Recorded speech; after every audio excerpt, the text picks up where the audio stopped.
Amigos, continuamos con el día. Bienvenida a Carolina Santana, que se nos integra. Buenos días, don Uchi. Buenos días, Edith. Buenos días a las personas que nos sintonizan a través de Telesistema Canal 11 y a través del canal de YouTube de El Día RD. Como estamos en el segundo bloque, solo les recordaré que en la esquina superior izquierda de su pantalla podrán ver el hashtag o etiqueta del programa Viendo el Día RD. Almohadilla Viendo el Día RD. Nos escriben haciendo uso de esa etiqueta y con muchísima facilidad encontramos sus dudas, preguntas y comentarios. Un placer y un honor estar aquí con ustedes. Bueno, señores, el ex procurador general de la República se declaró preso político e interpuso un amparo exigiendo lo siguiente: que su nombre sea retirado del expediente de la Operación Medusa, que su nombre sea borrado, esto no lo entendí para nada, de todas las noticias difundidas en los medios de comunicación sobre su caso. Si vamos a salir a buscar todos los periódicos, a borrar nombres. Exige que los procuradores adjuntos Jenny Berenice Reynoso y Wilson Camacho le presenten una disculpa pública. Sin embargo, se le olvida el principal reclamo que él debería hacer, que debería ser el primerito: demandar de su partido que lo defienda.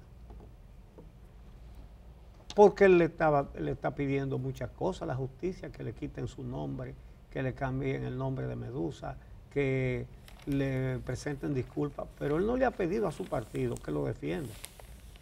No recuerdo haber visto ninguna defensa del Partido de la Liberación Dominicana, Jean Alain Rodríguez. ¿Ustedes la han visto? No recuerdo ninguna. Y debería hacerlo primero, porque él es miembro del Comité Central. Es decir, él es amigo de todos los dirigentes del PLD. El presidente del partido es su amigo también y no ha salido a defenderlo. Entonces, qué raro que él exige tantas cosas de la justicia y no le dice a su partido: pero defiéndanme. Él alega que es inocente de las acusaciones que le hace el Ministerio Público. Bueno, pero para eso hay un juicio abierto. Defiende la construcción de la victoria, dice que se hizo observando la ley. Bueno, todo eso se va a dilucidar en un juicio público, oral y contradictorio. De manera que, obviamente, el Ministerio Público respondió a todas estas exigencias. La directora de persecución del Ministerio Público, la magistrada Jenny Berenice Reynoso, dijo que el amparo es improcedente y que le solicitó al tribunal simplemente desestimarlo, y se basa en que el juez de instrucción es el que debe decidir cualquier solicitud relacionada con ese proceso. El tribunal se reservó el fallo y lo dará a conocer el próximo día 15, es decir, dentro de 6 días. Pues qué olvido ese. El ex procurador Jean Alain Rodríguez y los coimputados Alfredo Alexander Solano Augusto, Javier Alejandro Forteza Ibarra y Jonathan Joel Rodríguez Sinver cumplen 18 meses de prisión preventiva que le dictó un tribunal en Najayo Hombres. Otros coimputados, Rafael Antonio Mercedes Marte, Jenny Marte Peña y Altagracia Guillén Calzado, están en arresto domiciliario, y a Miguel José Moya le fue impuesta una garantía económica de $1 millón.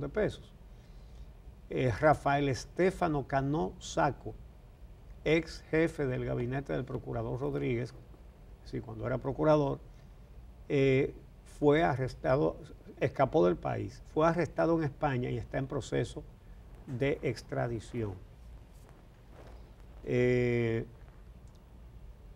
Según la acusación del Ministerio Público, los imputados estafaron al Estado Dominicano con más de $6.000 millones. Todo eso habrá de dilucidarse, repito, en un en un juicio público oral y contradictorio. Y el ex procurador también se proclamó preso político. En una carta que envió a muchos comunicadores, yo la recibí, acompañada de un libro como de este tamaño,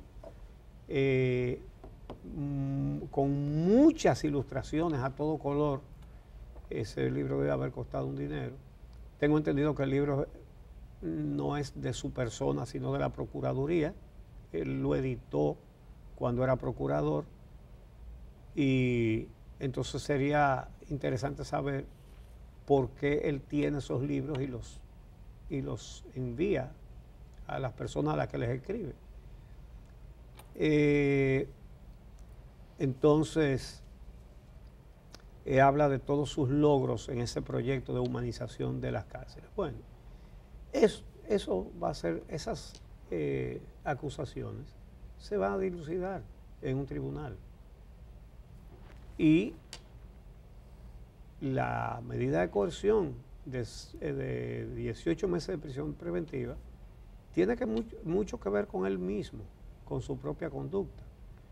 Recordemos, él intentó irse, estuvo de visita en el aeropuerto de las Américas en más de una oportunidad, dando vueltas, y además tuvo la mala pata de que se montó en un avión que despegó y salió hacia el exterior y se tuvo que devolver por un problema, y ya habían saltado las alarmas de que él se había montado en ese avión. Entonces no pudo irse. Entonces, él irá a ese juicio y responderá a las acusaciones. Dice que son falsas, que él es un preso político, bueno, pero en el juicio lo que se van a dilucidar son las imputaciones específicas. Dudo que ahí se hable de política. No se hará como cuando arrestaron al coronel Valenzuela, que era el jefe de seguridad del candidato Luis Abinader, y le pusieron en el expediente el coronel Abinader acusándolo de que fue el que saboteó las elecciones municipales. ¿Verdad? No va a ser así, va a ser en los tribunales. Y tendrán que presentar, si el Ministerio Público quiere lograr condenas, tiene que presentar pruebas, dice que las tiene. Y la verdad es que las investigaciones de este Ministerio Público suelen estar acompañadas de pruebas contundentes. Ya veremos lo que sucede en el juicio, pero sigue llamando la atención el hecho de que él les reclame, que le pida disculpas a esos procuradores, que borren todas las noticias donde está su nombre en relación con el caso Medusa, que le quiten el nombre Medusa, que en fin, y no le pida a su partido que lo defienda, que no lo ha hecho. No lo ha hecho. Debería ser su primer reclamo. Hablando de ese tema, de los expedientes que ha estructurado el actual Ministerio Público sobre corrupción, hay un hecho muy interesante. El juez del séptimo juzgado de la instrucción del Distrito Nacional, que es el magistrado Timoteo Peguero Jiménez, dispuso que el Ministerio Público habilite un espacio en la cárcel de Najayo con computadoras para que los imputados y sus abogados puedan revisar juntos el expediente del caso Antipulpo, que consta, ahora sabemos que son tantas páginas, que consta de 103,000 páginas. Obviamente, eso incluye todos los documentos de prueba. Pero señores, 103,000 páginas. Entonces, las pruebas y las evidencias ocupan 194 gigas de memoria, informó Wilson Camacho, que es el director de la Procuraduría Especializada en Persecución de la Corrupción Administrativa, la PEPCA. Entonces, Camacho declaró que el Ministerio Público no se opone a que les instalen esas computadoras porque indica que ese es un derecho que tienen los imputados para ver con sus abogados el expediente. Y dice él que ellos han depositado un huracán categoría 5 de pruebas y que es justo que la defensa tenga la oportunidad de revisar, dice él, todo ese torrente de pruebas. Los abogados de varios de los acusados expresaron su complacencia con esta decisión. Esto es una decisión importante, porque el derecho de defensa debe ser garantizado siempre, siempre. Si usted agarra a Jack el Destripador acabando de degollar a una mujer, tiene que respetarle todos sus derechos a la defensa, porque el juicio tiene que ser primero justo. Y hay que respetarle todos sus derechos aún al peor asesino. De manera que esto es una decisión correcta, alentadora, habla bien de la justicia y qué bueno que van a poder reunirse allá en Najayo viendo el expediente en las computadoras junto con sus abogados. De manera que es algo que se debe reconocer como una medida justa, correcta.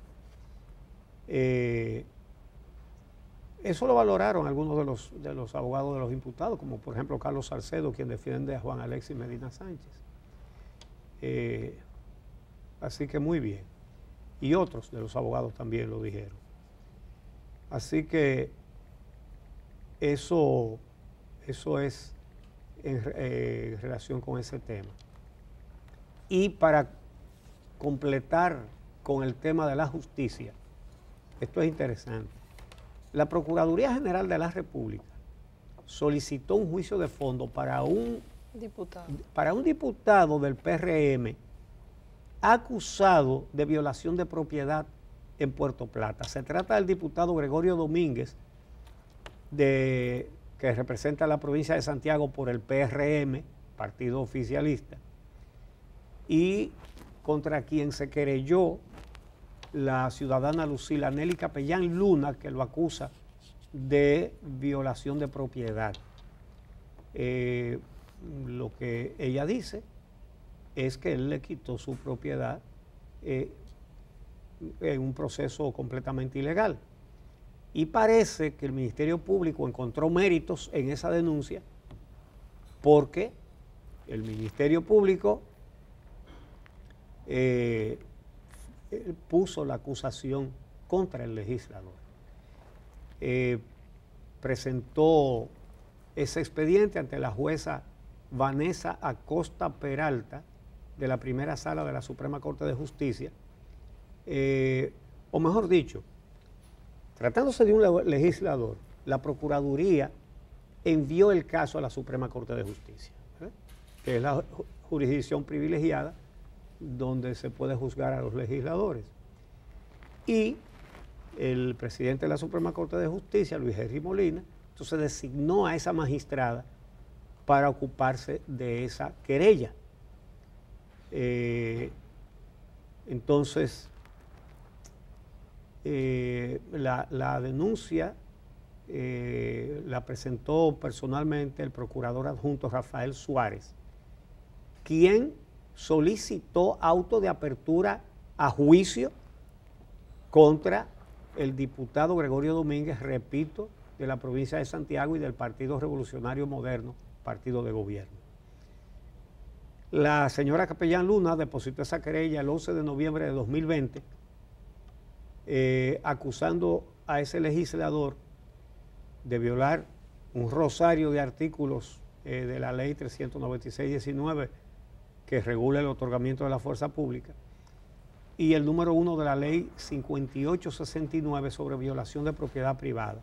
Lo que ella dice es que el 27 de marzo del 2020 el diputado, bueno, creo que no era diputado todavía, el señor Domínguez dirigió la ejecución ilegal de un desalojo ocasionando daños por la destrucción y demolición de una vivienda que ella tenía en construcción a nivel de plato en Punta Rusia, Estero Hondo, Puerto Plata. Los terrenos de esa zona son muy apetecidos porque es una zona turística, valen mucho. Y se han hecho muchas denuncias de despojos de propiedad en esa zona.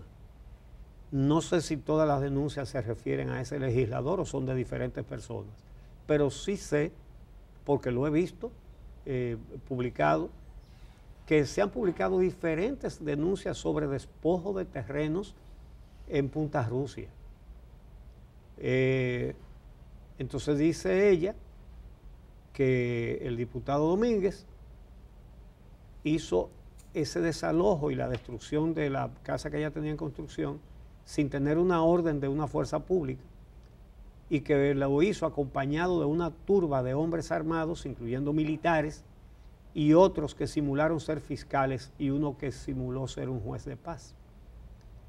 En la querella están acusados también la esposa del imputado, la señora Judith Idalia Núñez Guzmán, su empleado Catalino Martínez, Julio César Acosta, propietario de una pala mecánica, y al conductor de la pala mecánica, Emmanuel Williams Molina.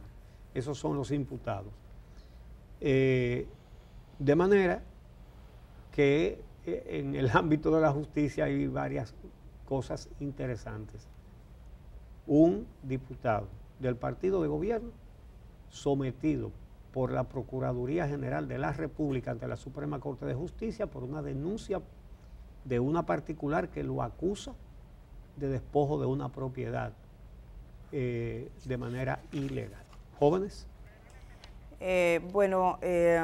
La solicitud del ex Procurador General de la República sí que llama la atención, está pidiendo que se eliminen, que un tribunal ordene que se elimine toda referencia suya, también el nombre de la operación, que en el caso... Estás hablando de nuevo de Jean Alain Rodríguez, ¿no? Efectivamente, lo estoy retomando, porque creo que es importante decir, mire, no es la primera vez, ni será la última, que sobre todo algún político o persona que tiene influencia e incidencia trate de que algo así pase.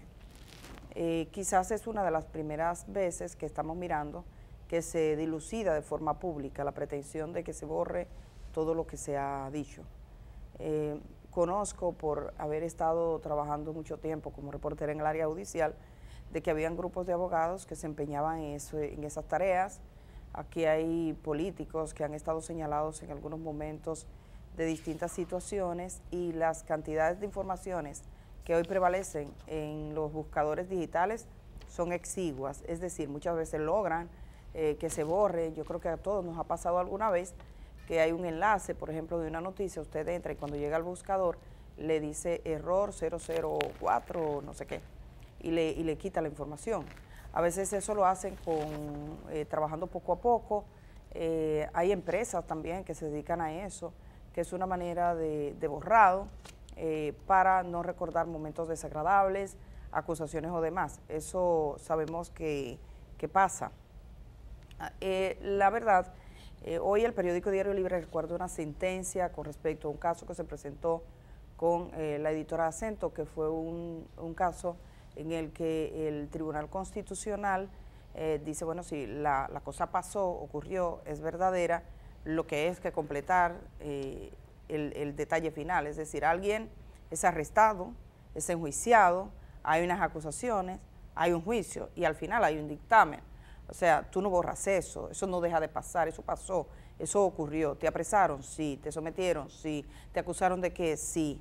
Y al final, si en el caso hipotético dice te descargaron, entonces se notifica la descarga, la apelación, la revisión en Suprema, la revisión en Constitucional, hasta que llegue a lo definitivo. Por eso, en cierto modo me extraña esta solicitud, porque parece fuera de tiempo, en el sentido de que en este momento es un caso que está en vigencia, que va desde que comenzó con una acusación hasta que termine, para culminar en qué ocurrió. Hay una figura, sobre todo que se utiliza, por ejemplo, en países europeos, que es el derecho al olvido, y que tiene que ver más cuando son asuntos personales o que lesionan a las víctimas en sí mismas. Yo, por ejemplo, veo con preocupación cómo en República Dominicana estamos cada vez más exponiendo hombres y mujeres víctimas de abuso sexual o que afecta la identificación de un menor de edad. Si una niña que es abusada sexualmente, entonces usted saca la foto de los padres, dice los nombres de los papás, dice la dirección y dice que se guarda el nombre de la niña por mandato legal, ¿no? Ya usted dijo todo el entorno y va a afectar la vida de esa niña por los siglos de los siglos. O la señora de Villamella, que un grupo de hombres va y abusa sexualmente, y los diferentes periódicos, periodistas, blogs y demás, sin pensarlo dos veces, ponen su nombre, no le dan derecho a una recuperación futura. Esa señora, sus nietos, cuando en el futuro busquen sus apellidos y sus nombres, se van a estar encontrando siempre, siempre, siempre con eso. Pero hay una base cierta en eso, es que usted dice, ¿para qué le sirve la noticia al país? O sea, ¿para qué me sirve a mí? ¿Para qué le sirve a usted en su casa que le estén poniendo la cara de una mujer que fue abusada sexualmente? Usted solamente quiere saber que ese hecho pasó, que en Villamella hay una tradición de violación de grupos, porque la hay, y que suele ser quedar impune. Ya, con eso es suficiente. Entonces, no estamos hablando de un caso aquí, estamos hablando de un caso que tiene unos elementos que tocan aspectos además públicos y de interés público. Estamos hablando de la administración de recursos. Pero además, como que dirigir las energías en ese camino tiene que ver más con un tipo de preocupación que yo creo que fue la que en cierto modo prevaleció en la Contraloría, perdón, en el funcionario como procurador, en la Procuraduría General de la República de Jean Alain Rodríguez, donde al parecer un conjunto de personas, y él mismo incluido, le dan mucho valor, mucho valor a cómo se exponen las cosas públicamente, no necesariamente a lo que pasa. Y eso lo decía al principio, o sea, mucho antes, cuando era procurador, que en la Procuraduría General de la República había una preocupación y era como una especie de producción cada vez más, de producción de datos, de cómo nos vemos, de cómo salimos en la foto, de cómo estamos y no necesariamente lo que pasa. Lo que pasa, lo que sucede con este caso, va a estar en los tribunales de la República, está en los tribunales de la República. Es verdad que los casos judiciales en este tiempo y casos como este tienen una gran difusión pública, pero en el momento de la verdad, y eso es bueno que sobre todo los jóvenes estudiantes de Derecho y demás estén buscando los expedientes. Aquí hablamos de lo que alguien dice, alguien sostiene, alguien dice, hoy una gente dice una cosa, mañana otro dice otra y parece que quien más dice más gana. Pero los jueces no valoran eso, lo que alguien dijo. ¿Qué fue lo que pasó? ¿Es verdad que sucedió esto? ¿Es verdad que el terreno donde está construida la Victoria, por ejemplo, es cenagoso? Eso es una cosa verificable, se puede verificar si es verdad o es mentira. Al margen de que usted diga que la Victoria, la nueva Victoria es un palo, no importa cuánto lo maquilles, le puedes maquillar, ponerle cosas bonitas, pero a la hora de la verdad el hecho importa. Entonces uno lo ve un poco como extemporáneo, además que es muy difícil, sobre todo en estos casos que tienen esa dimensión. Yo pienso, y eso lo va a determinar un tribunal, pero que no parece que sea algo que un tribunal pueda decir sencillamente, señores, borren todo lo que ha pasado aquí. ¿Y por qué? O si es un proceso que está abierto, donde hay una acusación, lo que hay que poner al final, ¿qué ocurrió? ¿Lo descargaron? ¿No lo descargaron? ¿Qué fue lo que ocurrió? Es una historia que se está contando. Sería muy difícil para el ejercicio periodístico y para la opinión pública en general un sistema con la magnitud de ese requerimiento. Pero bueno, vamos a ver, eso es un pedido para digamos que para decir algo, porque es extremadamente difícil. La verdad es que el ex procurador Rodríguez obviamente es abogado, pero a veces es difícil identificar si actúa su conocimiento de las leyes o su temperamento. Porque él, por ejemplo, él mismo, como dice la gente, el mismito se mató, ¿no? Cuando quiso hacerle una broma al Ministerio Público que lo estaba investigando. Se discutían las medidas de coerción que se le iban a aplicar. El Ministerio Público pidió prisión y obviamente que él y sus abogados pedían lo contrario. Sin embargo, fueron a hacerle un allanamiento a una caja fuerte que él tenía y se encontraron una mano de plátanos. Y entonces él les dejó una nota que eso era para el sancocho, porque él había calificado el expediente como un sancocho. Pero ¿qué sucedió? Que eso le dejó ver al tribunal que él sabía que lo iban a allanar. Y un imputado que sabe los pasos que está dando la autoridad que lo persigue, es un potencial peligro de fuga. A la magistrada no le quedó más remedio que complacer al Ministerio Público y darle los 18 meses de prisión preventiva que le pidió. Porque se hizo evidente que él sabía los pasos que daba la autoridad que lo está investigando. Entonces, por eso uno a veces no sabe. Estas son acciones de un imputado que es abogado o de un imputado que se olvida del derecho. Porque usted se imagina una pretensión como esa, que todo el mundo le pide excusa, que los procuradores adjuntos, directores de persecución y de persecución de la corrupción administrativa, PEPCA y persecución, vayan y le pidan excusas públicas. Óigame, la verdad es que parece más cosa de un temperamento afectado, y motivos hay para que esté afectado, más que de una persona que está pensando basándose en lo que dicen las leyes. Pero eso es un asunto suyo, ¿no? Lo que él hace y cómo lo hace. No, sí. Aun cuando arroje resultados que no son los que él busca. ¿Qué dice la abogada? Que nos alertan de producción, que nos tenemos que ir a la pausa, pero que en el próximo bloque vamos a hablar con Marcos Mazó. Los que conocen Derecho Constitucional saben quién es. Es un catedrático de Derecho Constitucional que viene a dilucidar con nosotros el tema de la constitucionalidad del fideicomiso.